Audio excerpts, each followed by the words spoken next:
Su hu cha heng wu hu shen.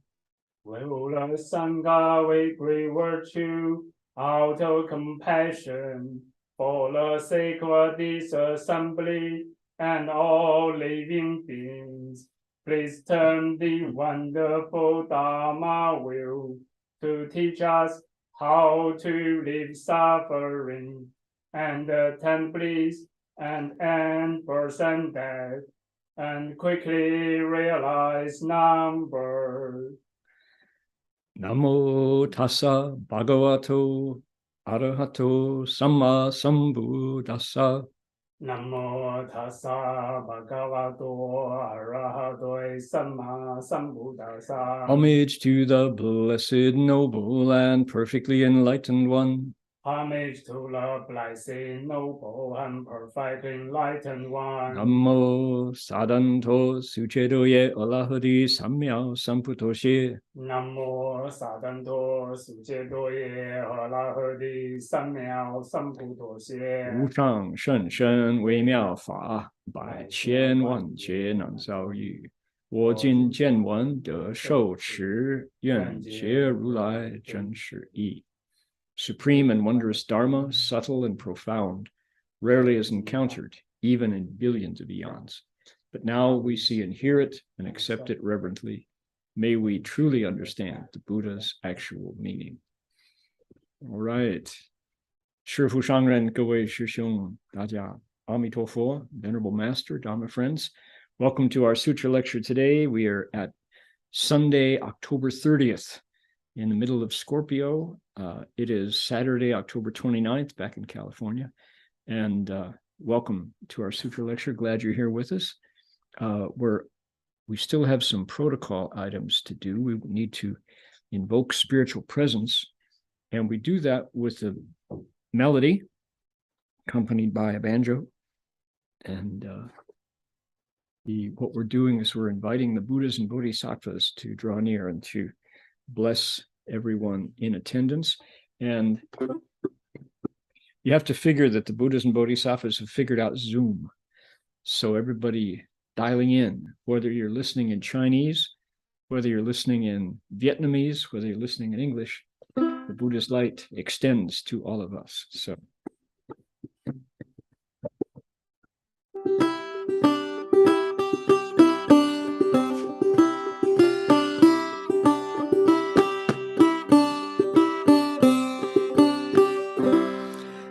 Namo Tassa Bhagavato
We have one more duty, and that is to acknowledge country. And I found out in a interfaith phone call this week that Methodist ministers in California are regularly doing this as well. The First Nations peoples, the traditional custodians of the land are different. It's the Pomo and the Miwok and the Ohlone tribes who are acknowledged and recognized and and said thank you to. Here we are, the Kombumerri people of the Ugambe language group. We're on their land, and they have practiced their spiritual connections to this place, to living beings, and to their peace, their strand in a net, the web of all creation, for tens of thousands of years. I heard this week that the Ugambe language group folks trace back 50,000 years, indeed. So we acknowledge them as traditional custodians of this land. We acknowledge them with gratitude, with sorrow, and with hope that we can move to a place of justice and partnership together. We acknowledge their wisdom and their elders, past, present, and emerging, and acknowledge all First Nations peoples whose sovereignty was never ceded. So that's a wholesome custom. We're going to keep that going when we're back in California. So, by golly, welcome again. Nice to see you all. Appreciate the volunteers who put this lecture on the road week after week. And we've got friends who help with translation into Vietnamese. There's usually 40-some friends every week who listen in Vietnamese. Also, friends who translate into Mandarin. And we have twice that many. We have 80 listeners regularly who are listening in Chinese language, which is just fantastic that I can speak in English to the 120 some folks who join on, usually show up on YouTube, and through the volunteers' kindness, through their hearts and their breath, we've got 3 languages going. So what a blessing that is. Also, the friends who put out time and effort every week to get this lecture out onto the internet, on Zoom and on iTunes and YouTube and whatever the Chinese protocol is. So that's a major commitment of time and effort, and I'm really grateful for all of that help. So let's see here. You know what we're doing? We are looking into the Flower Garland Sutra. And today is there's a special boost today because yesterday was Bodhidharma's birthday. In the Chinese Buddhist calendar, we keep track of our ancestral patriarchs in line. And Bodhidharma apparently was a Scorpio. And there's lots and lots of stories about Patriarch Bodhidharma. He is considered to be the founder of our Chan school lineage. But if you start with the Buddha and count ahead, he was number 28 in India who received the robe and the bowl, which was the classical way of signifying who was the actual holder of the lineage. Mahakashyapa was number 1 after the Buddha. And he is apparently a historical figure as much as Shakyamuni Buddha was. He held the first council that said 200 years, 20 years after the Buddha's passing, they said, if we don't write down what the Buddha said, we're going to forget it.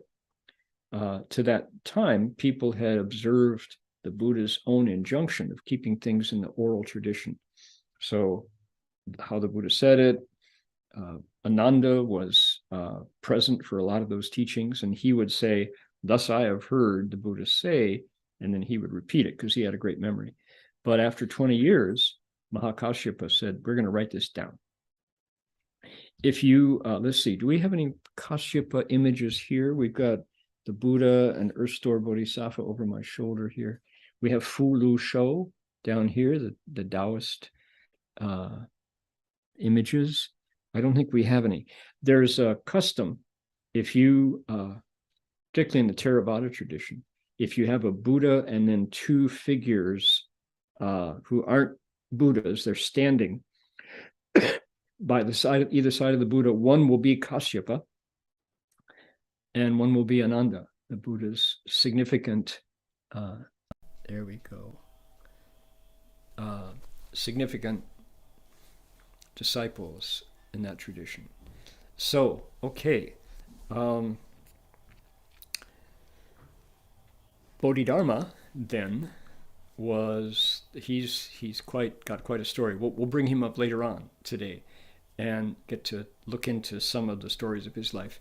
You've seen him in Japan. They call him Daruma-san, and he's in, like all things artistic in Japanese, they stylized him into an icon, and he's Indian, and the stories that we have about Bodhidharma always talk about racial characteristics: dark skin, curly hair, big beard. And Chinese men are not known for that style of beard, certainly not that color of tone of skin, of hue. And so that there's racial bias and prejudice built into the stories that make Bodhidharma's legend what it is. So in our Chan school, I'll pass on some of the stories that I heard from our teacher about Bodhidharma. All right, that's today. So what we're going to do is, I'm going to share my screen. Here we are. Going to look at our text today. And it's right. Oh, that's not what I want. Easy find. Here we go. We are looking into the Flower Garland Sutra, and we're on the part that is preparing for the Buddha to speak a Dharma called the 10 Practices. To prepare for that, there's lots of protocol, lots of preludes, preambles that have to happen. And the Buddha gets invited to a palace up in the heavens. A seat is made, a throne for him to sit on where he speaks the Dharma. He accepts the invitation, crosses his legs in full lotus, sends out a light that says, "I'm ready to go." 10 bodhisattvas arrive. One by one, they all praise him. We're at a bodhisattva whose name is Forest of Strength, Li Lin Pusa. And last week we looked at his first 2 verses, which were all about skandas. Skandas meaning the components of our personality. And so we're going to start over to pick up those 2 and then continue with 3 more. This is really rich stuff. So this is a reprise. We'll do it again that we're repeating last week. Here we go.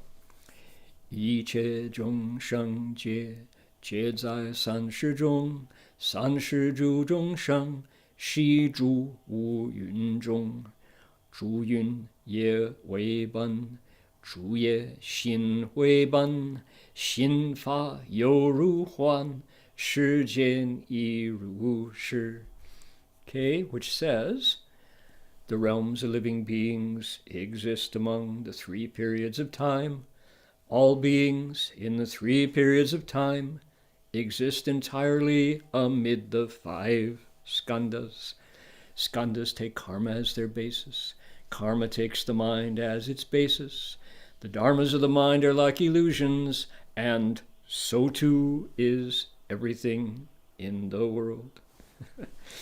So our bodhisattva in the first 2 verses explodes people and then decimates all worlds. He takes it all back to an illusion. Wow, talk about violence. I thought this sutra was not violent. So we destroyed every being and all worlds. So now mind you, it is a contemplation. And one of our best guides to the Avatamsaka, a monk whose name was Chongguan Fashi, national master, clear and cool, he says, yeah, this is a way of looking. It's a view, it's a perspective, it's a lens that you hold up to your eye when you look at yourself.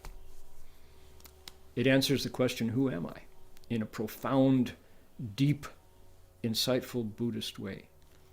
It's another way of understanding not only who I am, but who I am in relationship with my parents, with my spouse, with my children, with my boss, with my colleagues, with my pets.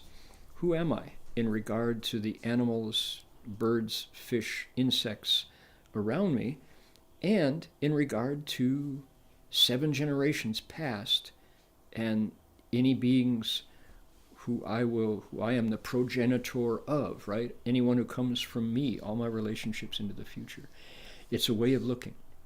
And so let's take a look, dive in here. The realms of living beings exist in the past, present, and future, and every being who has ever existed, is now alive, or will come, exists entirely among this scheme called the 5 skandas, right? Next step, skandas, these things, Sanskrit word which means components, pieces. These pieces exist because of things we do. Skandas take karma as their basis. The things we do creates the pieces of our lives. Karma, the things we do, depends upon the thoughts in our mind. Takes the mind as its basis. However, and here's this twist, those thoughts in our minds, they're illusory. They gone, gone, gone. Not only that, everything in the world is the same way. Gone, gone, gone. All right. So, that's deep, isn't it? But why is that useful? Why is that helpful? That's helpful, for one, because we don't have to get so hung up when things don't go right. We don't have to be overjoyed and then disappointed when things go really well but don't last. So looking through this lens, this contemplation of my life is a blend of conditions that adhere temporarily and then come apart, that's the way things are. That's reality, says the Buddha, from the Buddha's point of view. Now, what's a skanda? He gives us 5 of them, and it's essentially body and mind. And this is, mind you, anybody who has a bent for science, this is right up your alley, because this is really analytical. What does science do? Science answers questions such as, what is this made of? How fast does this move? Will it change if I add something? Right? What's it made of? How does it behave? What does it look like? Those are scientific questions that you get answers when you analyze. So the Buddha is doing exactly that. This is scientific, right? This is a empirical investigation of body and mind. Body, earth, air, fire, water.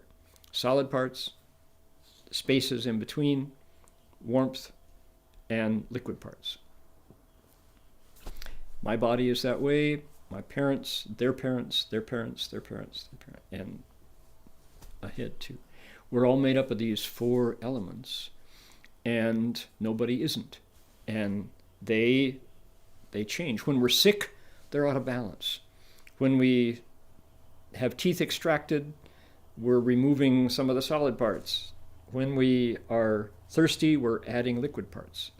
So we're always trying to keep this balance. That's what health is. Add a virus, and we get sick and everything breaks because of that foreign element that we added, which was a virus. Something as tiny. Apparently COVID viruses are, how big are they? They're like micron size. And yet it will kill us or make us very, very sick. And we can pass it on to other humans. So that's the body. Okay, that's 1 skanda. 4 more skandas are feelings and sensations. If you think of it kind of going into a core, going more and more subtle. The body is pretty coarse, right? Can you hear that? That's a solid thing. That's fairly crude. But if you go in, you leave behind the physical part and you have sensation. That's a sharp sensation. Oh, that's a soft sensation.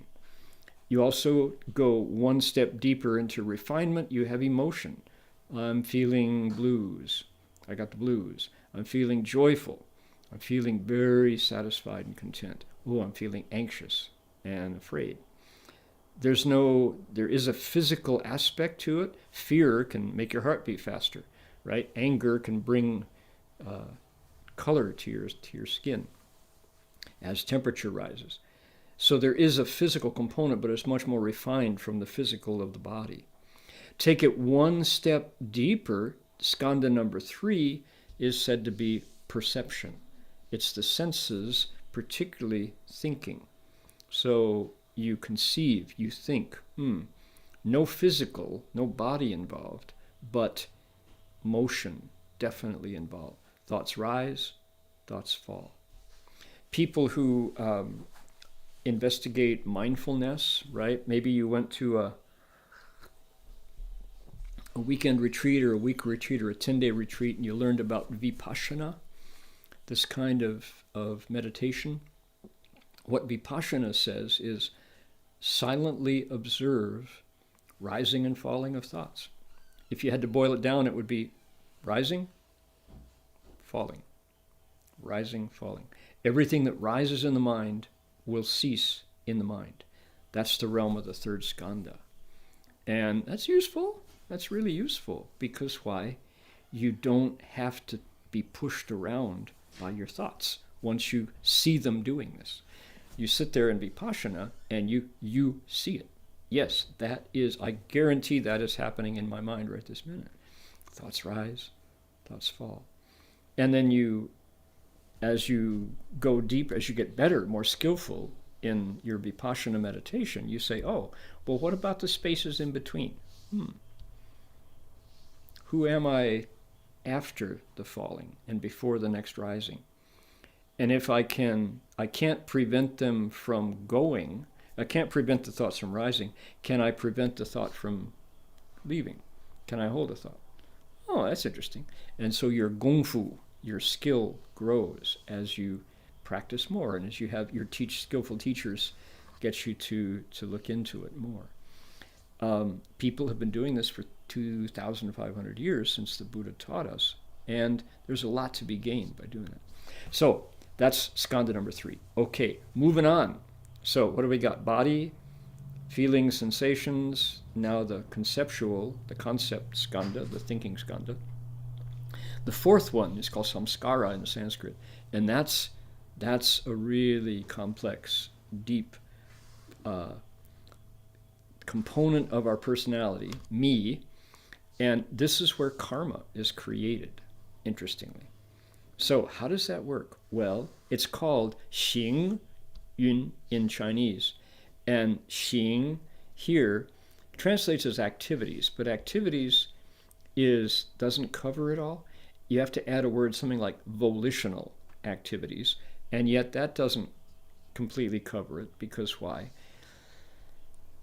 The 4th skanda is where autonomic stuff lives as well, like digestion, like respiration, like that's where the body, that's where we do our, in Chinese we say 新陈代谢, our complete metabolism is held in that 4th skanda. Not exactly volitional. It's operating as a piece of our personality. It makes us who we are. Dreaming is there. Language is there. Biases, prejudices, habits is held in this 4th skanda. Our habits, sensation can result from a habit. Our habits thinking, there's definitely an image in the mind, but the actual kind of motor of habits is in that 4th skanda. So it's that blend of autonomic things going on in the body, but also the deeper kind of calcified, rigid ideas that we have, which are called habits or views. So your political preferences, probably there in that 4th skanda. That's why it's so hard to persuade somebody out of a voting preference. And where do we get those preferences? Advertising.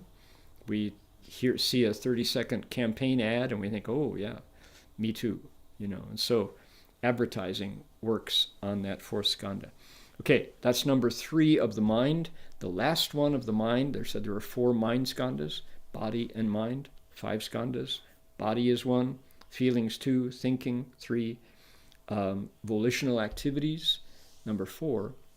the last one is fascinating, consciousness itself.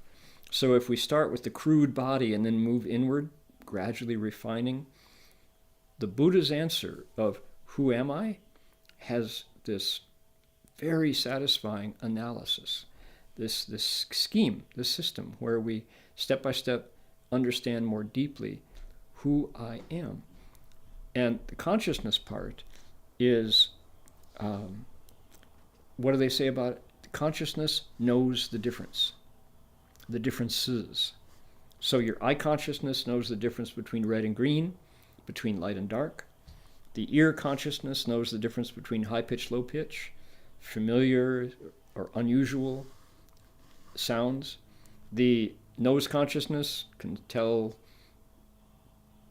sour, sweet from funky, right? That's knowing perfume, or when it smells healthy, or Chinese doctors in the past would diagnose with their noses. They would be able to identify when a patient was sick by smelling. So that's the consciousness of the nose. Consciousness of the tongue, 5 flavors: sour, sweet, bitter, pungent, and bland, right? So then mind consciousness, oh boy, oh boy. We had a whole series of 10 verses, the praises from the Bodhisattva, all about the 6th mind consciousness and how it functions to pull in all the other 5, sight, sound, smells, taste, sensations of touch. I left out the body consciousness. And then it sends them over the 7th consciousness into the 8th consciousness. Oh, wow.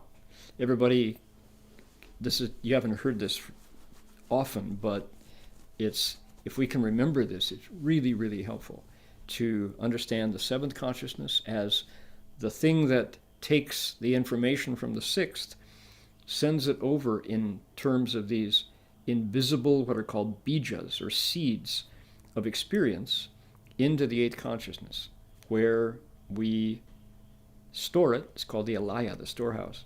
And the consciousness that comes with debts, either owed to us or that we owe others, that's where our future is stored, and bit by bit, just like seeds in the ground, when the time is right, those experiences arise, and we see them as happening to us, but in fact it's just the fruition of karma, actions that we have done. So this scheme is so helpful to understand how our lives are built, and this alaya consciousness is said to hold all of the seeds of every incarnation. Every time I've got a new set of skandas and come out into a new family, taken a new name, breathed new air, eaten new food, and gone through my life. When we die, we hand the skandas back.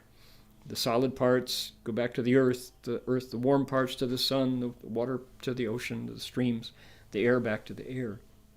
And yet, something survives death and rebirth, that 8th consciousness, they say. Even though there's nothing there at all, they're like illusions, yet the vector force, you know how when a rocket takes off from Cape Canaveral, Cape Kennedy, what's it called now, or from wherever you launch rockets now, off it goes, and you see it rise slowly, the fire comes out the bottom, and it goes, and it has to go through certain velocity, certain speed. It has to go through that, call it a keyhole in space. Oh, it's in orbit, successfully circling or going out to create a telescope, out beyond Jupiter or Saturn.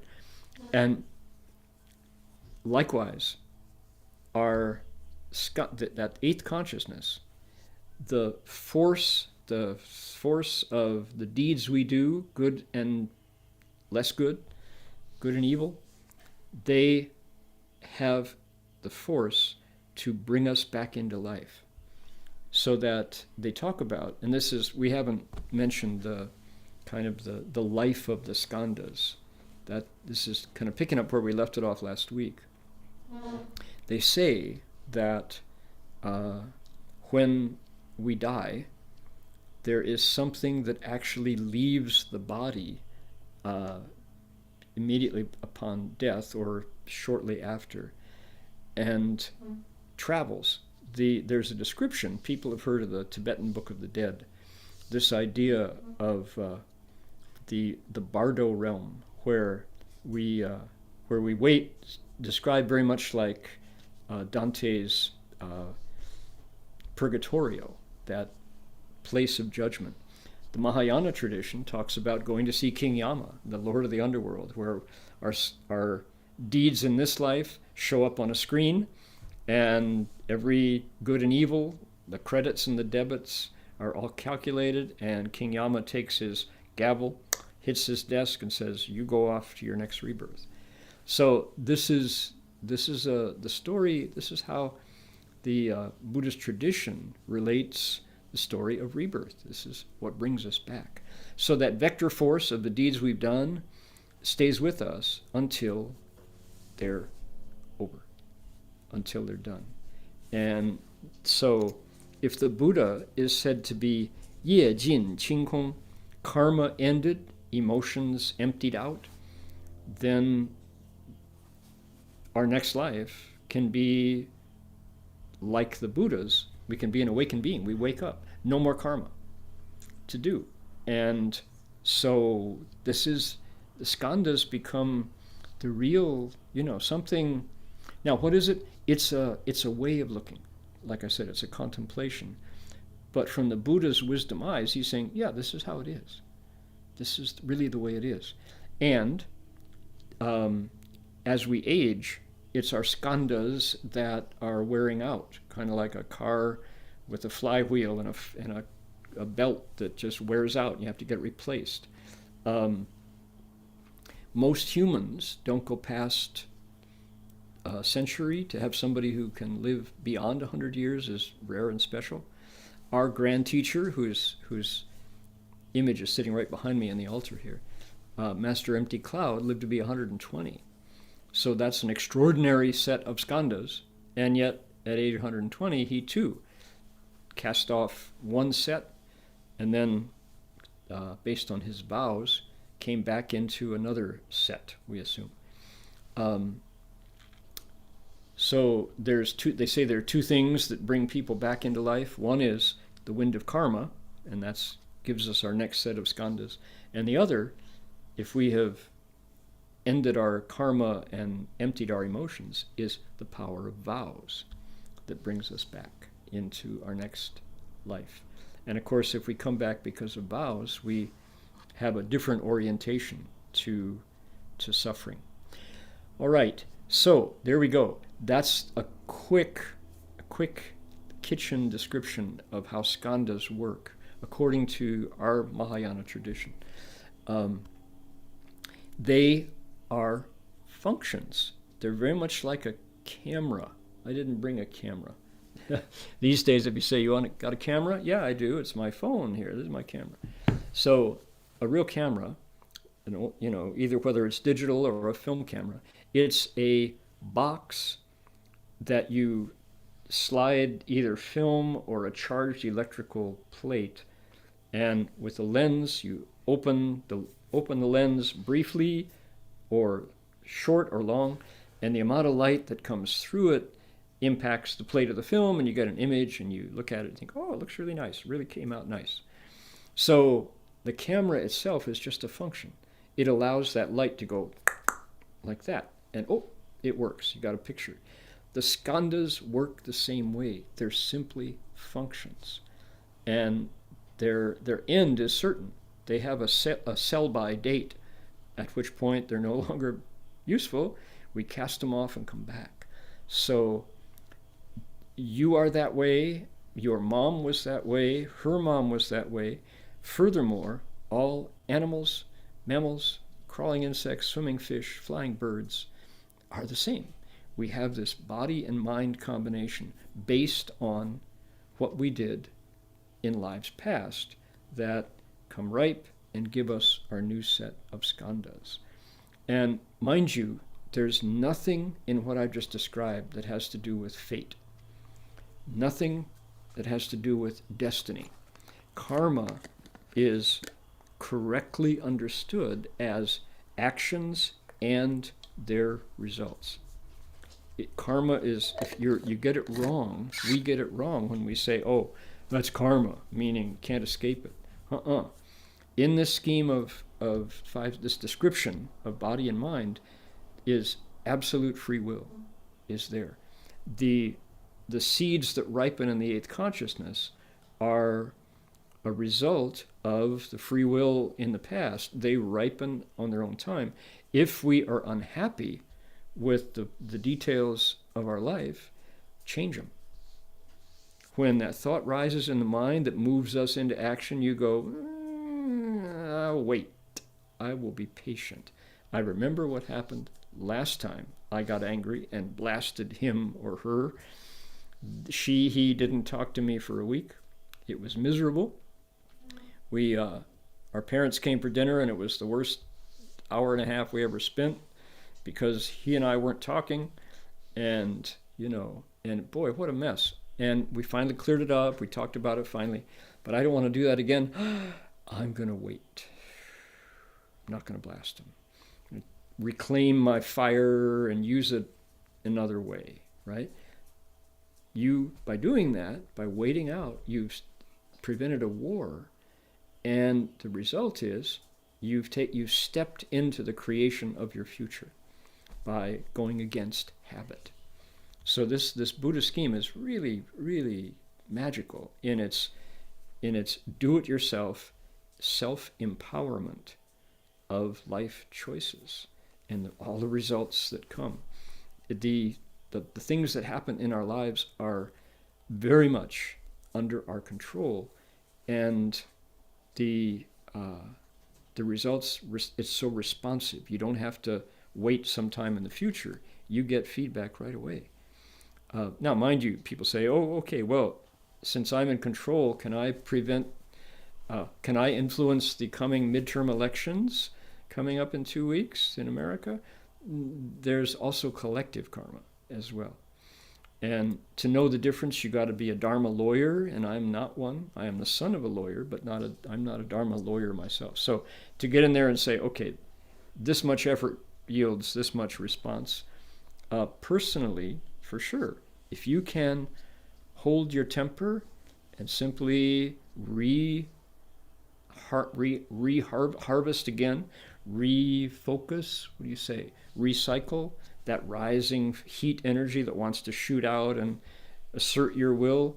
If I can reclaim that and turn it back and say, that's a choice, and the results last time were so unsatisfying, I'm gonna hold it and say, no, you're right, you win. I'll give you you get number one. By saying that, my goodness, that can shake up relationships, it can renew friendships, it can prevent divorces, and it's powerful, right? That is self-determination. They call it zizai in Chinese, sovereign self-mastery. And the influence of one person in a family, in a workplace, in a community, on a team, one person who is able to be patient when all the conditions were there to fight, right? If you can simply endure, put up with and do it once and twice and 3 times, not hold it 2 times and blast them the 3rd time. The influence of that one person can transform things. And I think that's how the world comes to peace ultimately. But the tendency is to do what certain megalomaniacal dictators do and invade sovereign nations. And goodness, the karma that comes from what our certain Russian dictators have coming to them, for all the bloodshed and suffering that's being just simply because could not catch that thought in the mind and be patient with it. So yeah, this is real stuff. This is karmic engineering at its most powerful level. All right, moving on to the next verse. There's more to say about skandas, but I just gave you the quick and dirty run through. Here we go. Next one.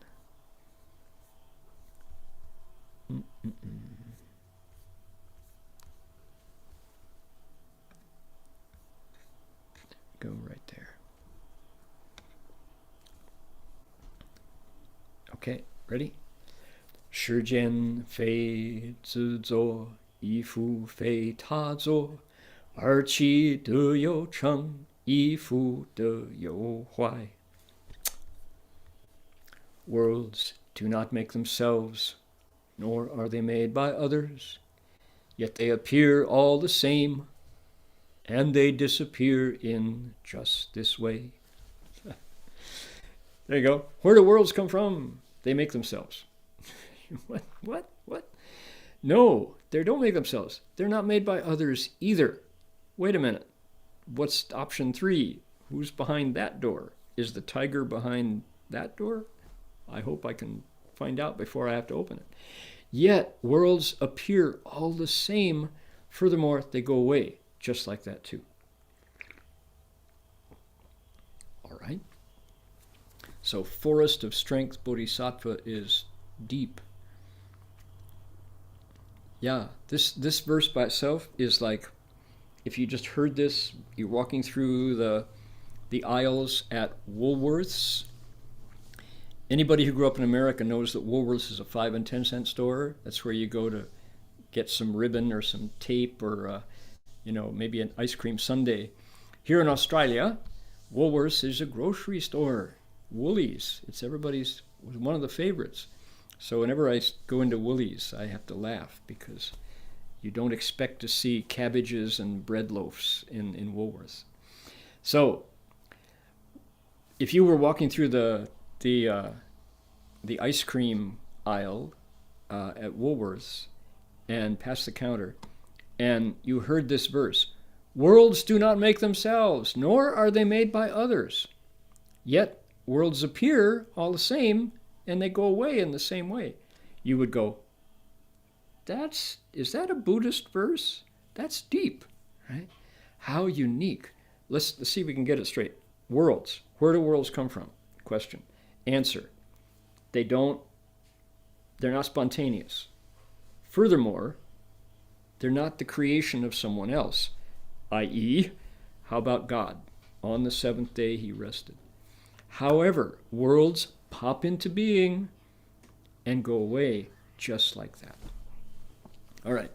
This verse is profoundly threatening to theistic religions. It can't be one way, it can't be both ways. The book of Genesis in the Torah, in the Hebrew scriptures, clearly specify how the world came into being. God made it. So the Buddha, the Bodhisattva here, forest of strength, says, not the way I see it. So, okay, the world was not made without creation, but the creator was not the world. Furthermore, you want to say, oh, he made it? He did not. However, if you say the world's not there, that's also wrong, because it comes into being and it goes away. Now, I'm going to look at, here we go. So, what does that sound like? It sounds like the Buddhist description of people too. What our Bodhisattva is saying is that people, we come about because of the skandas. Skandas come about because of karma. And karma begins only when a thought comes in the mind and we choose to either follow it or let it go, rising, falling.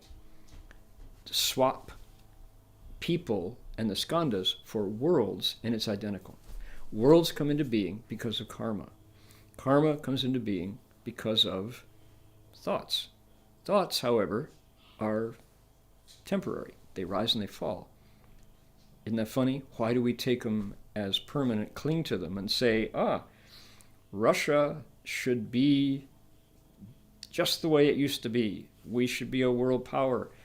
We should have the Russian empire that all people tremble before, that owns Ukraine, owns all of our satellites. This is the way we are going to restore Russia to its imperial glory. Never mind that those Ukrainian people live there. They got their story wrong. They are not really Ukrainians. They don't exist. Belarusians, Armenians, they all want to be Russians. So we're going to make them Russians again. I declare it. You are all Russians. Boom.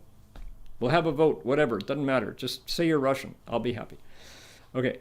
That's a thought. That's nothing but a thought in his mind. And he clung to it, and as a result, had to destroy the lives of, So, that's a mistake from the point of view of the Buddha. It's missing the reality of it. The reality is thoughts rise and fall. They're illusory. To cling to them and say, this is the single right thought, you go wrong right at that point. Karma is the result, which is, the repercussions of that stone that you threw, the waves that come out from that stone that you threw. What is wisdom? Wisdom says, wow, look at those pretty waves.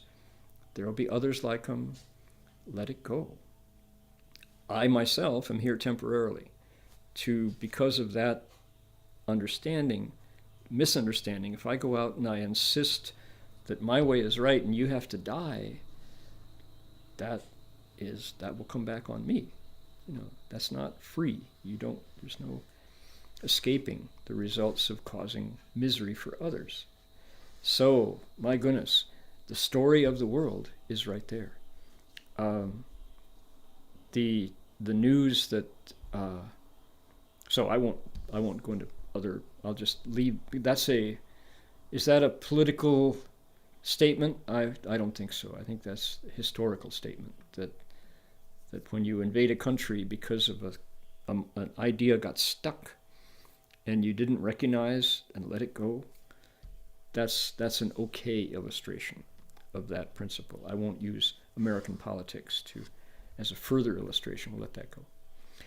Okay, so, by golly, people born, age, get old, and die, reborn. Worlds come into being, abide, decay, pass on, come back. We are currently, according to the scheme, if you look at climate change, or climate disruption as they're saying now, this is we're in the decaying phase of our world. We're on the downhill slide now. And did anybody have that sensation that things are going faster these days? Just everything? In fact, astronomers are saying, we're actually speeding up. The rotations are coming faster, infinitesimally, but it just seems like weeks pass in a couple days, the way instead of 7 as they used to. So now I know I'm in the decaying part, the aging part, because I had a birthday. I hadn't had it yet, but there's a birthday coming up. And I got a birthday card, which I want to share with everybody. Want to see a pretty birthday card? If you come over here, you can see it better. Look at this birthday card. Here I am, sitting on a flower with a string of beads in my hand, and there's a cloud in the sky, and the sun is shining. And here I am, standing on my deck with birdseed, and the bird feeder, and that looks like a cockatoo. And I have a smile. Isn't that a nice birthday card? Yeah. That's proof that I'm aging, is birthday card. Yeah. All right. Getting older, by golly. So, okay. Now, let's do another verse. And, hold on. I'll share my screen again.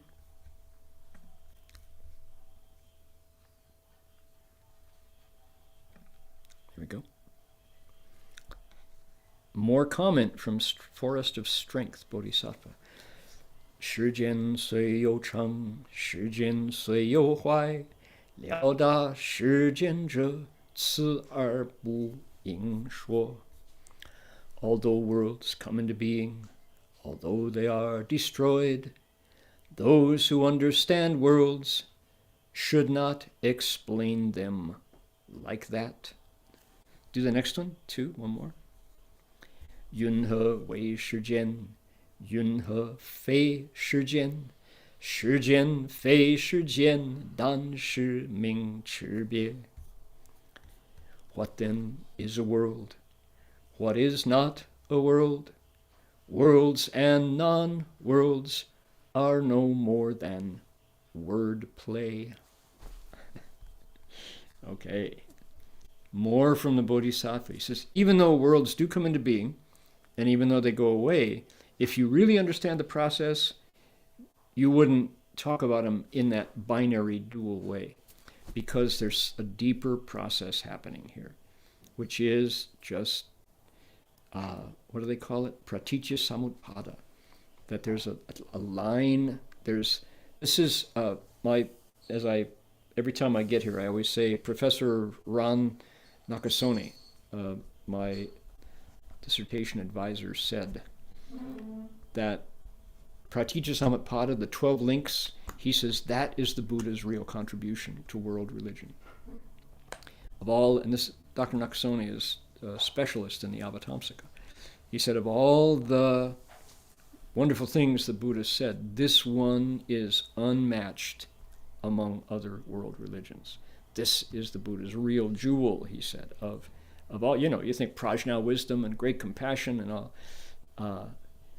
prajna paramita, the bodhi result, all this. He says, no, pratitya samutpada is this one that is unmatched.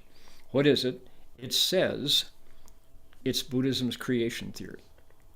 All things whatsoever, from my body to the world and everything else, comes into being because, first of all, ignorance. We don't know. We're kind of blinded to the reality. But then, out of ignorance comes what? Consciousness. And consciousness arises, then there's activity. And consciousness, out of ignorance, tugs something. And then we act. Wu Ming Yuan Xing, Xing Yuan Shi, the other way around. Out of ignorance we act. From that comes consciousness. Consciousness then pulls along the other 10. And these 10 links, just like a chain, like a train on a track, pull existence into being. And then the Buddha ends it by saying, and you know what else is the result of this? Old age, sickness, death, and suffering. Because we break up, we come apart, and we don't want to. People don't want to die. There's this darkness on the other side of, we just don't know. So I want to live, I want to stay alive.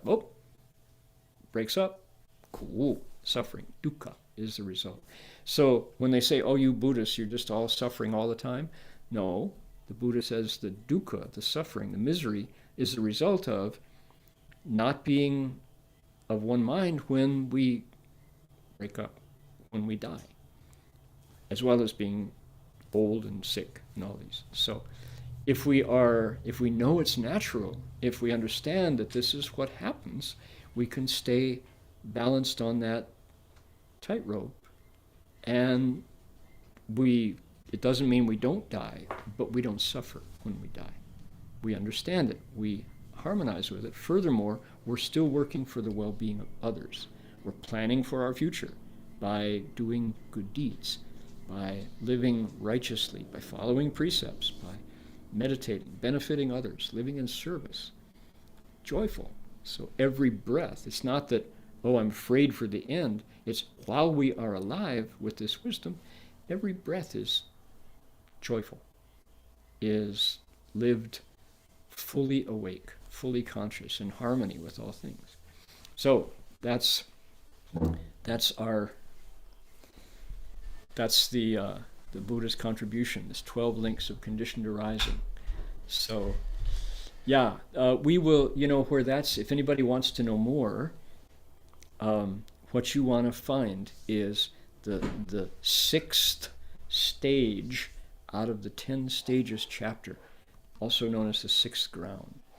In the 10 stages of the Avatamsaka, we just finished explaining it a few years back. Of those 10 stages, number 6 is all about the 12 links. That's where the Buddha really explains them. So, although worlds come into being, although they are destroyed, if you understand worlds, if you're fully in touch with these 12 links and that things come together when conditions pull them into being, don't explain them as worlds coming into being and going extinct.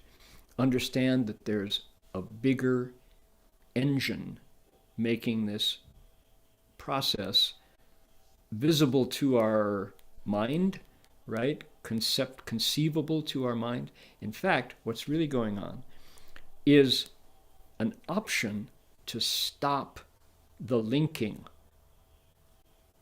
无明缘性，行缘识，识缘六入，六入名色，名色六入。The consciousness, ignorance brings about action, action links to consciousness, consciousness links to name and form, name and forming links to the 6 sense organs, etc., all the way through all 12, right? So if we understand that process, what do? Work on the ignorance, says the Buddha. Wake up that darkness. Ignorance is called wuming, no light, no clarity. If you can work on that, oh man, suddenly that linking stops and birth and death comes to an end and the suffering doesn't happen. Okay, there we go. Whew. What is a world? What is not a world? Worlds and no worlds, that's just words, he says. If you really understand it, he says, this is from a state of samadhi, it's just a process. Don't get attached to binary views of it. Okay, I can hear you all out there going, yeah, that's enough, Dharma Master. Thank you. Thanks. Can we take a break for a while? Okay. All right. This is deep, man. This is really, really the Buddha's wisdom. Yeah. This is a good opportunity, a good moment. Let's see. When I played when we did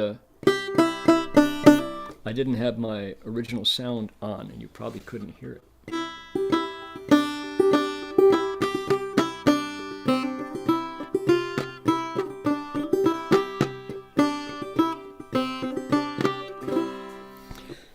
Let's do 7 Tathagata's names. We haven't done that for a while. Here we go.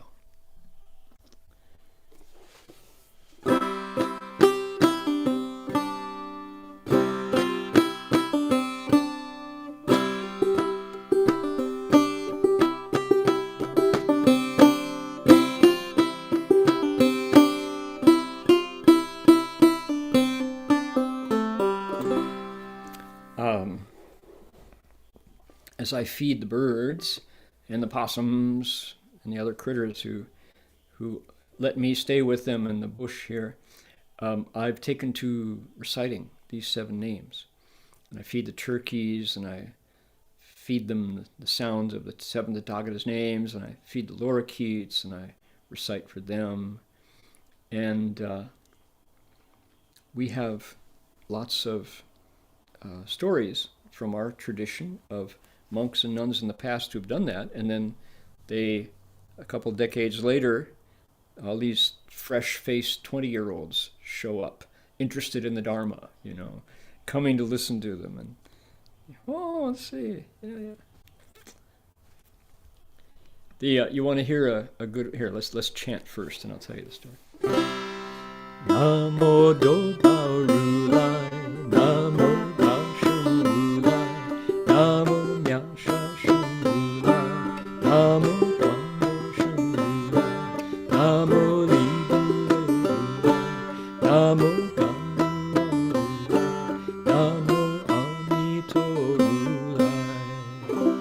That's one run through. Who is it? Tathagata many treasures, Tathagata jewel victory, Tathagata with a marvelously formed body, Tathagata with an extensive body, Namo Tathagata beyond all fear, Namo Tathagata ambrosia, Namo Tathagata Amitabha. Here we go. Namo Dobal Rulai, Namo Baoshan Rulai, Namo Nashashan Rulai, Namo Kwandashan Rulai, Namo Rulai, Namo Bandu Rulai, Namo Amito Rulai. Amito Rulai is Amitabha. We're in the habit of saying Amitofo, Amitofo. We say fo, we don't say Rulai. Rulai is a title, fo is a title, Buddha or Tathagata. Same. It's just Amitabha. And he is the seventh one. These are called the Chi Rulai, the seven Buddhas. This list is, how this list came together is kind of lost in the mist of antiquity, but it's definitely one of everybody's favorites. One more time, here we go.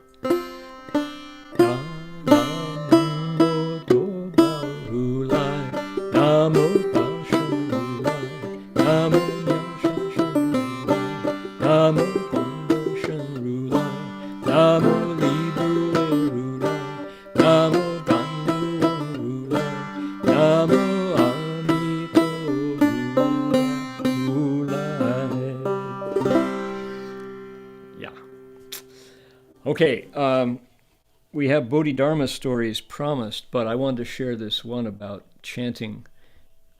This wonderful story that Shifu told us about Master Yin Guang. Master Yin Guang was a 20th century monk, and he had high hopes for speaking Dharma and teaching living beings. They say, Hong Fa Li Sheng, going to propagate the Dharma and benefit living beings. So he... this is in Shanghai, and he rented a hall and put out advertisements. He was going to Chanting. He was going to speak, explain a sutra, and the time came, and there was nobody. There's one man came in halfway through. He came in. He sat in the back, kind of leaned back like that, and so Master Yin Guang said, "Well, that's one person. That's good." So he finished his lecture and transferred merit, came down and walked to the back and said to the man, he said, "So I'm really glad." He said, "Did you see my advertisement? You know, we have affinities, don't we?" He says, "No." He said, No, I'm the janitor. I was waiting for you to finish so I could sweep up." So Master Yin Guang was like, "Oh, don't have a renyuan." So what did he do? He went in the took a little extra at lunch every day, and after the meal was over, took the remaining grains of rice in his bowl and went out and started to feed the birds. And he fed the birds, and he made the rice available and occasionally flakes of bread and things. And this went on for some time, and he got to where he really liked the company of his feathered friends and kept feeding them. And then 20 years later, every Dharma lecture he gave was full of people who were positive, who liked him, who felt he had an affinity.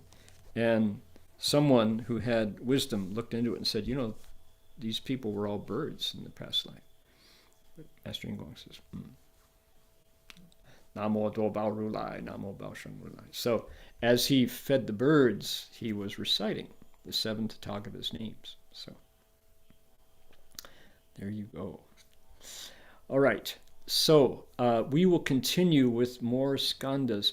Next week, I'm going to share another perspective on the skandas, which has to do with what are called the skanda demons.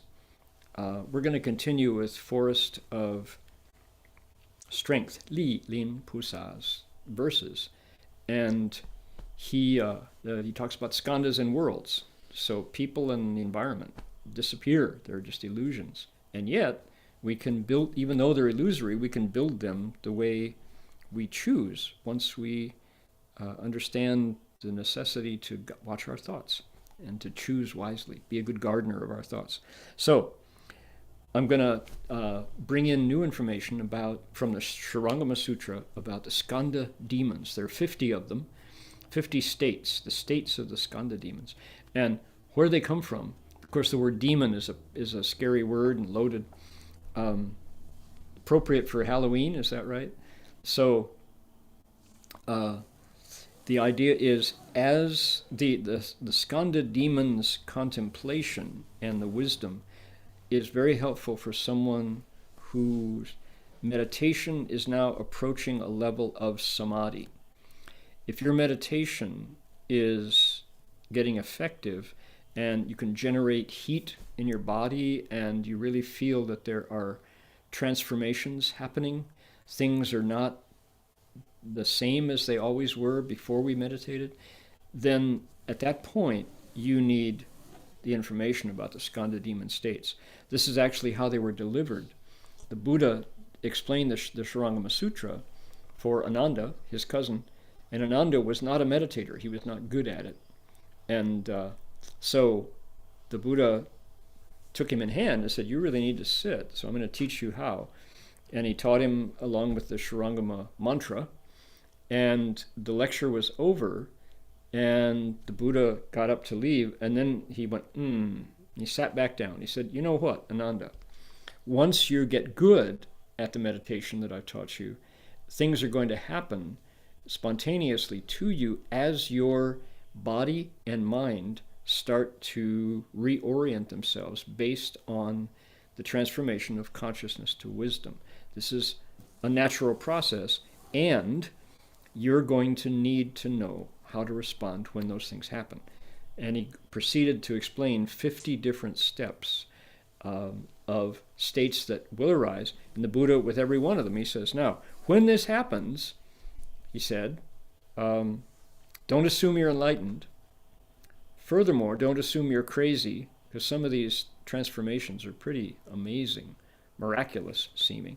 He said, take it as a natural result of the work, the effort that you're doing, and see it as no affair, and let it go, and you're fine. You'll move on to the next one. As soon as you take any one of these phenomenal things that are going to happen to you as real and valuable and proof of something else, you're stuck, and you won't progress. And you will, as they say, catch a demon. So this was this piece of the Shurangama Sutra. It's advice for advanced meditators, but it's something to know, because you can go research it on your own and learn more about the skandhas, how they function, and it really is helpful to as a what do you say, kind of a proof text for Forest of Strength Bodhisattva's verses here. Alrighty? Okay. Now, happy birthday, Patriarch Bodhidharma. And let me share with you, who is he? Take a look at, check your phone there. These are, Bodhidharma is the 28th Patriarch who came to China from India. Here is a wonderful image of Bodhidharma meditating. This is a Ming Dynasty 12-inch, it's a foot-long porcelain image of Bodhidharma that's at the Metropolitan Museum in New York. Beautifully done, white porcelain, right? He is meditating, and we know the story. Look at the way it looks like fabric, right? It really looks like a robe. It's porcelain. This is fired. I've got two side views of this one too. Look here.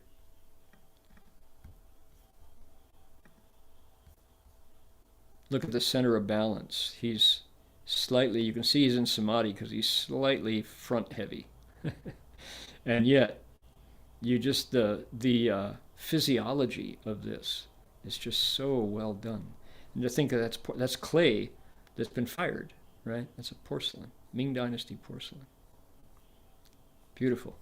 So there's Bodhidharma, and he is also known as the founder of Chinese martial arts in the legend. Now, who is Bodhidharma? Well, he is truly a figure of legend. He is a 6th century personage, much beloved by Chinese Buddhists. He is there, if you are one of those historians who needs to critique and make your reputation as a debunker, well, there's plenty of, because his stories are quite miraculous. There's lots of miracles around him. He's an unusual man. He's the first Indian patriarch to China to come and teach and settle in. These are typical.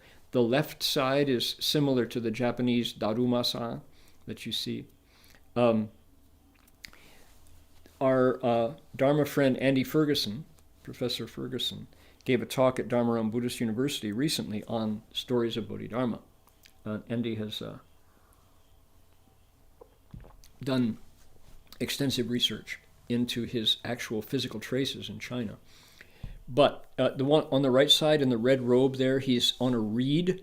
They say that he crossed a river on a reed to get to China. Now, what do you see? You see his beard. You see his complexion. He was an Indian from South India, and dark-complected, hairy beard.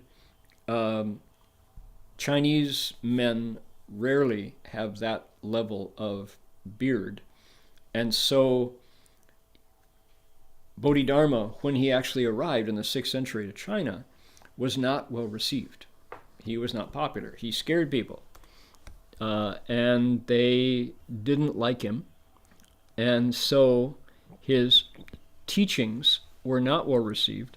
There's Master Hua tells of his encounter with Emperor Liang Wudi, the martial emperor of the Liang dynasty. And he was introduced as a patriarch, and Liang Wudi wanted to impress him, told him about all the monasteries he'd built, the men he'd sponsored into the Sangha, told him about, all the good deeds he'd done. He ate vegetarian on the 1st and the 15th. How much merit do I have? He said. And Patriarch Bodhidharma, being, they say, the Zheng Fa Yan Zang, the storehouse of the right Dharma vision, said, no merit. Emperor Liang said, do you recognize me? And his answer was, 不是, I don't recognize you.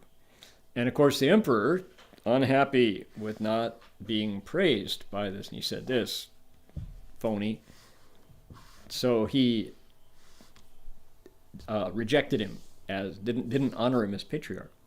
And of course, Bodhidharma really had the principle, because if you think that your good deeds give you merit, that's taxing the merit based on self and selfishness and self-benefit. So you destroy your merit by grabbing your merit.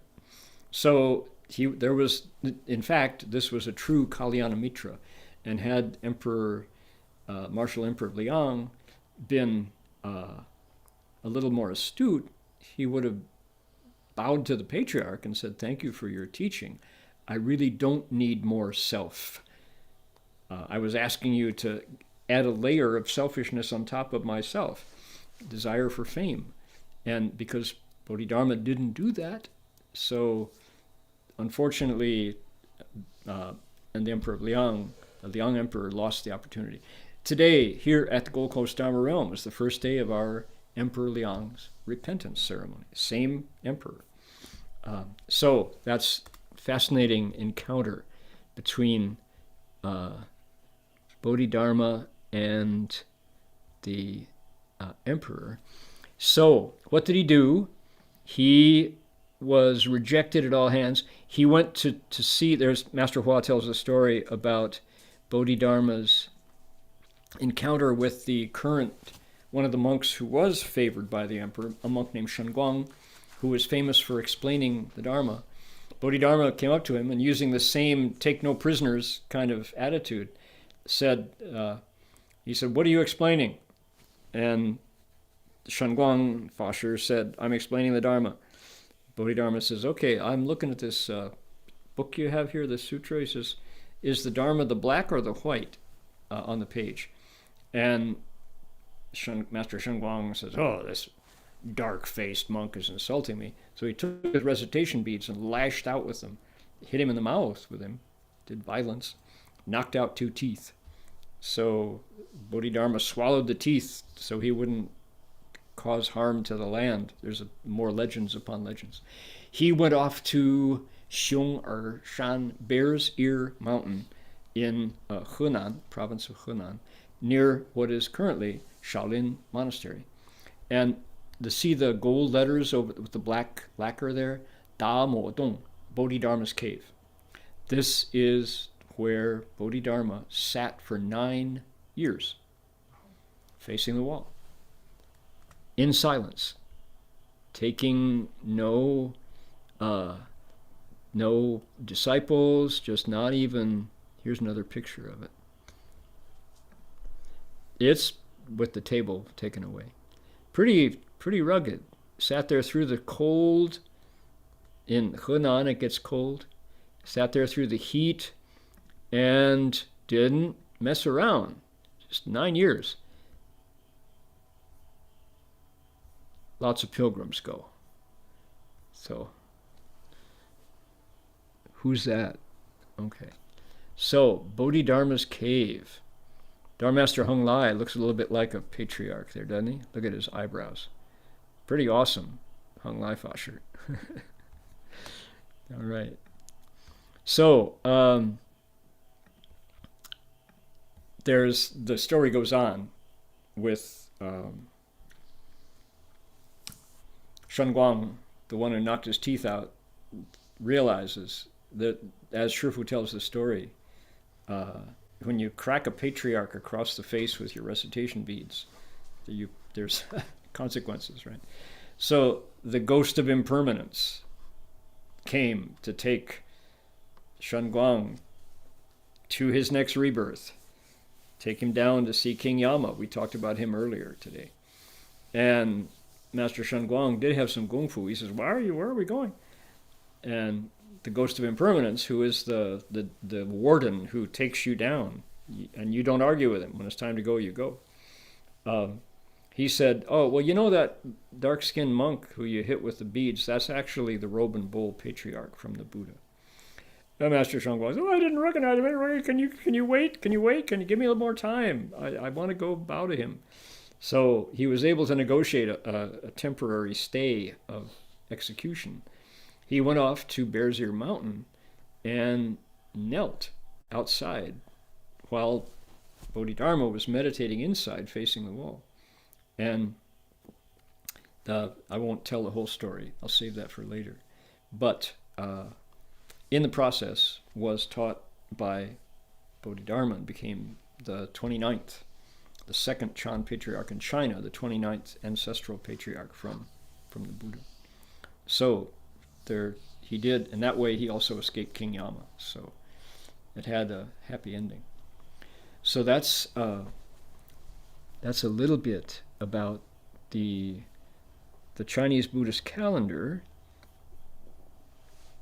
Bodhidharma's birthday was yesterday. So hold on here. We've got, let's see, is it right here? Did I do it? Nope, not that one. I need to, let's see here. It's not that one either. I know it's not that one. It's got to be this one. Not that one. I did that twice. Here we go. Lecture notes.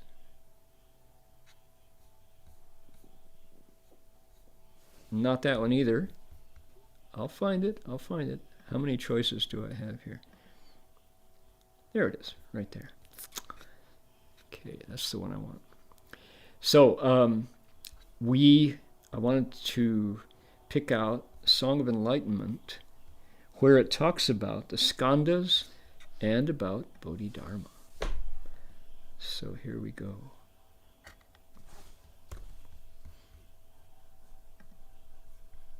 A little bit bigger. Chinese goes, 君不见，觉晓无为先道人，不去妄想不求真，无名实性即佛性，幻化空身即法身，法身照了无一物，本源自性，天真佛。Says, let me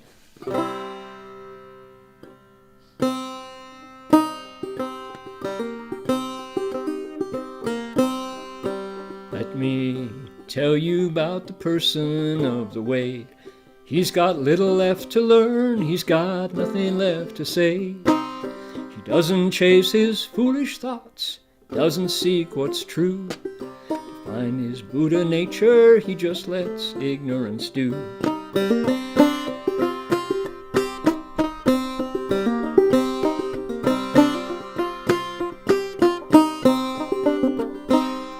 This body is illusory, it's empty, just a show. But to find the Dharma body, you got nowhere else to go. Wake up the Dharma body, there's nothing there at all. The nature, the primal source, the Buddha in the hall. The shadows 5 are empty clouds, floating as they go. The poisons 3 are fragile bubbles, drifting on the flow.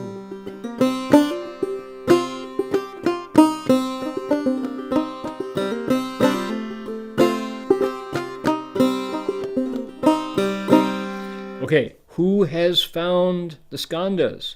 They're right here. It's the shadows 5. So in Chinese, Wu Yun are sometimes called Wu Yin, like yin yang. It's the shadow side of the hill, the Li side of the hill. There's the Skanda character right there. So the shadows 5, what are they? Empty clouds. Kong Chu Lai, empty, floating by as they go. They're not real, they're illusory, just the way a cloud. Is a cloud really there? Well, wait a minute and it's going to disappear. But it's really there as a cloud. The body and the mind are really here as a person, but come back in a couple decades. Memory. Right? Okay. Bodhidharma.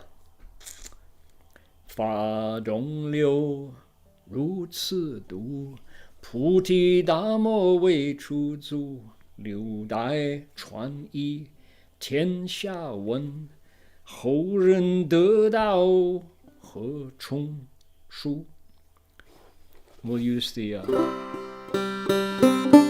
our other melody.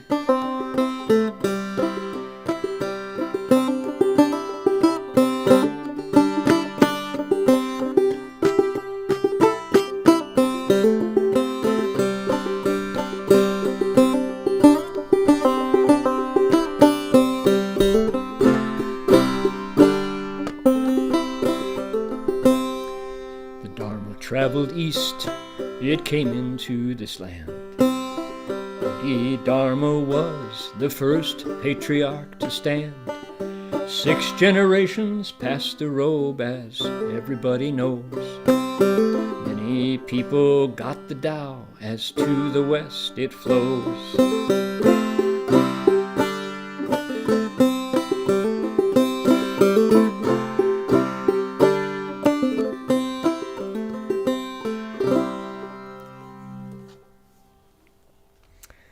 So, happy birthday, Bodhidharma. There we go. Save that. All right, now, let's see here. We have, okay, I want to share with you Dharma Radio Good Karma music story from Fayetteville, Arkansas. Peter says, I once found a frog underneath my car on a rainy day near the wheel. So I let the frog move aside before driving the car and squishing him. After that experience, I check the place near the wheels before driving when I park for a long time, just to be sure there's no insects or animals under the car. By doing so, I have saved the lives of many insects. I feel like this is a way to help me enhance compassion, and it's not all that inconvenient. There we are. All right, Peter, well done. So we're going to definitely send you music. Oh, here's Bodhidharma. Look at all the Bodhidharmas there. I just typed in Bodhidharma, who once upon a time was known as Dharma Bodhi, actually. They're different, as I say, legendary stories about this teacher. So we're going to go now to, I was going to show you how to get to dharmaradio.org. So this website right here, Dharma Radio, this is it. And also Chan Chronicles podcast is also there. Also Dharma Radio internet radio station is there. Descriptions of Buddhist music. Go to Good Karma Music. Do a good deed, however you determine it. Share it with us in this questionnaire below, and click Submit Post after you tell us what 1 + 1 = 2. And we will send you your choice of music or stories. Please do. And everybody gets to read your latest story. My family lives in the 5th floor of a 6-story building. There are many old men living there. I found that the lights in 3 of the 4 flights were wrong. 2 are in a public corridor. It's dangerous for the elderly to go up and down in the evening. So I asked my parents for help and replaced the light bulbs. So the light bulbs are out in 3 out of 5. After solving the problem, I was glad to see the lights shining at night. It's useful for the old men in case of unexpected accidents. I hope these lights will shine the wisdom of their own heart, and they will access the Buddha Dharma in the future. Amitabha. Well done, Carrie. That's a good deed. Replacing burned out light bulbs in the hallway of a public building. How good is that? All right. All right. Jerry says some people are wishing me happy birthday. Thank you. Appreciate that. Shifu said, I am always happy. Every day is my birthday, he said. So that's how a real Buddhist teacher deals with birthdays. All right, we are at the time when I would like to ask the monks from the Berkeley Monastery to tell us about the 3-day Amitabha session and tomorrow's movie event. Who do we have? Who is here? Amitabha. Oh, Jin Chuan is here. Okay. Hi, Jin Chuan. Jing Wei Shi here too as well. We're all at Road Vihara. Yeah, he is also there. Good, okay. So tell us what's on. I've got the website up here. Yeah, so first, November 4th to the 6th, we have an Amitabha session, starting with the 8 precepts on Friday, November 4th, 8 to 9 a.m. And they'll begin reciting the Buddha's name from 9 to 10 and 2 to 3:30. And every day we'll also recite from 12:30 to 1 p.m. And on Saturday and Sunday, it'll be from 8:30 to 10 and 2 to 3:30 p.m. So those are the times. I know people always really enjoy the Amitabha sessions at BBM. And so Jing Shi was definitely, what you call it, lobbying for another Amitabha session. You bet. And so we are going to be doing it with Dharma Master Jing Fo, who definitely brings a lot of joy in Amitabha recitation. Okay, so I want to slow us down for just a minute here. Should somebody decide to take the 8 precepts, you have Friday, November 4th. That will be Saturday, November 5th for us, 8 a.m. That's a little challenging. Yeah, that's a challenging for Australia. Okay. That's probably... 8 a.m. in Berkeley is... Let's see here. 8 a.m. in Berkeley is 1 a.m. here in Australia. 1 a.m. Indeed. Or in China, it's 11 p.m.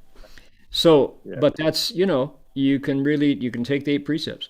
And there's a link you see here. There's a PDF with the ceremony. You can understand. You can fill in the form and hold them for the duration of the 3 days, or if you talk to the monks, you can hold them for longer or less. I'm sure maybe we could, how do people, if there are questions about the 8 precepts, I guess we're not set up at the moment. You can send out fill out the contact form. Okay. I think the contact form is under About Us. There's a contact form. About Us. Let's see here. There it is right there. About Us. Contact. Good indeed. Yep, there's us. Welcome form. Look at us. Wow. By God. That's a lot of us there. I've got a puppet. Look, I'm holding a puppet right here. Wow, look, I see Jason. There's Jason, yeah. Da Xing Fa Shi. Whole gang. Okay. Wow, that's everybody. Yep. All right. So that's the Amitabha session. Continue, please. And also, people can put up a memorial plaque if you join any of the session. It doesn't have to be the entire session, but if at least come for 1 or 2 sessions, you can fill out 2 memorial plaques, and you'll see a registration form there as well. So you'll fill it up, and we will post them for those that you care about. And so that's definitely also very popular, and we encourage people to do that to make the recitation go further. Great. Okay, the next one is what Dharma Master just mentioned about this film called The Mountain Path. The film is directed by Ted Berger, who is a friend of the monastery. He actually goes out to the mountains of Zhongnan and interviews Buddhist hermits. It's quite amazing to see these rugged individuals who are out in nature really cultivating the Dharma.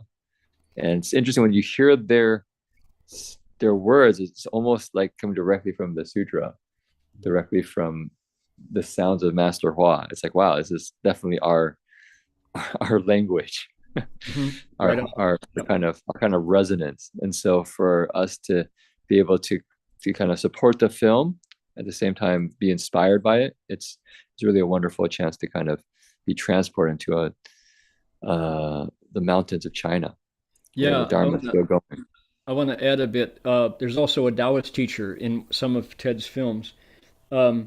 You should know that to live in a stone hut year-round on a mountainside, you're tough. These are folks who have no safety net, and they depend entirely on their own self-reliance and patience and strength. And when somebody can do that, we have just a little insight into it in Walden. So Thoreau did a little bit, but Walden was just what you could hear the town of Springfield. What was Springfield, Mass? From where his cabin was in Walden. These folks, it's a day's hike or more to get out, and you have to climb up high. And if you fall and break your ankle, nobody knows. The birds know, but nobody else. And so what it does when you are able to endure that level of deprivation and asceticism is you get very soft. People who can do this, Master Empty Cloud was one of those people because he lived there in the Zhongnan Mountains. You look like somebody who's been chewed up and spit out. There aren't any sharp edges left. Everything is kind of soft. And you have to let go of all rigidity in the mind, like those skandas we were talking about, and all rigidity in the body to survive, So these are the true Mao Cui Gu Gang Ren Bu Gu. Their bones are steel. They're Mao Cui Gu Gang. Their how does it go? Their look is lean. Their bones are steel. No one pays them any mind. Says the Zheng Dao Ge about the disciples who can live in the mountains like that.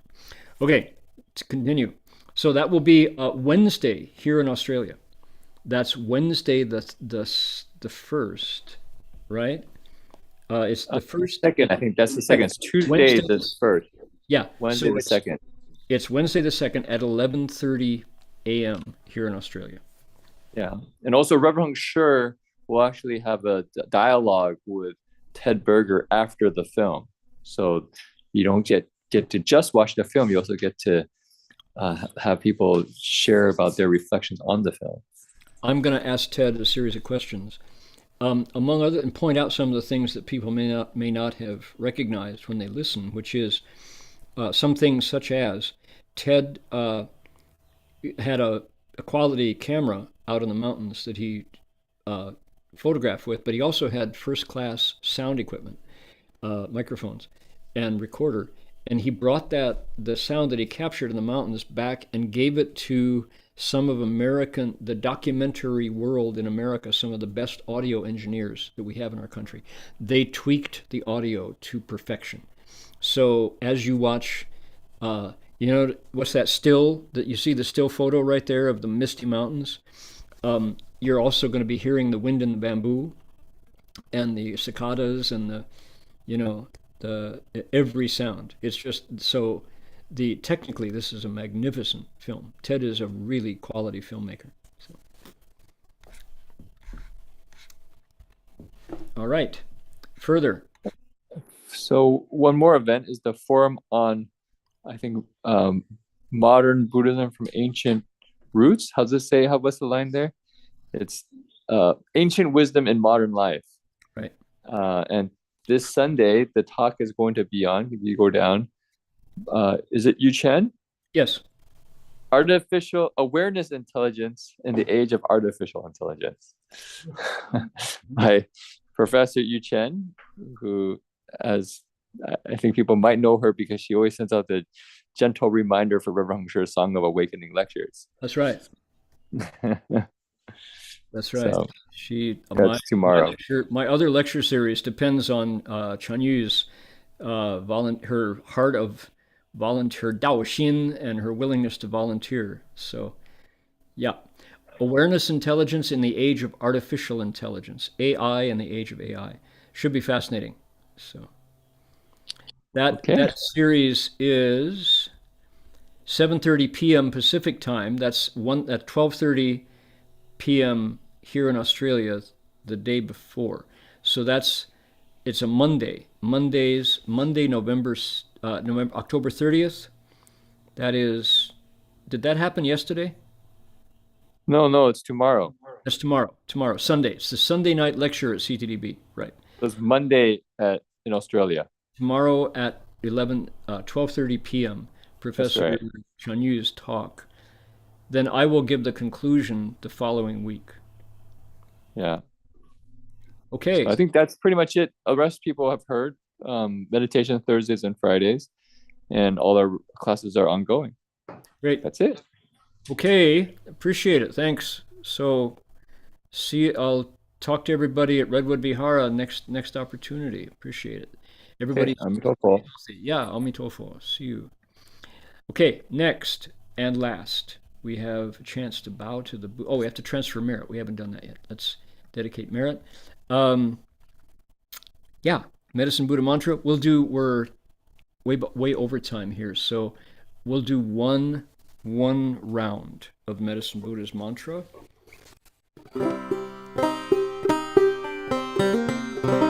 This is our transference, so please use your mind like a cell phone tower. We'll just do it one time. Here we go.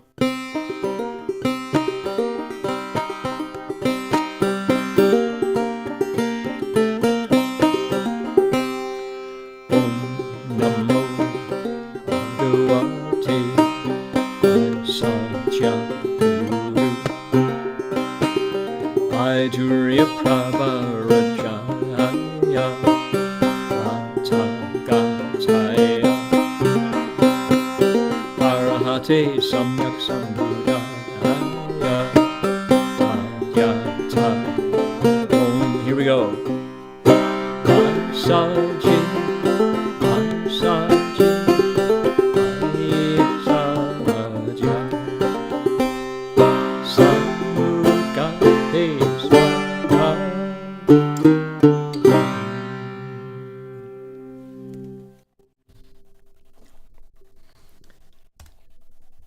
My Ashoka banjo sounds better and better.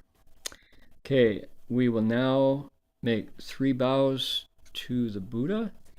First bow. Second bow. And third bow. Bow in respect to the Venerable Master.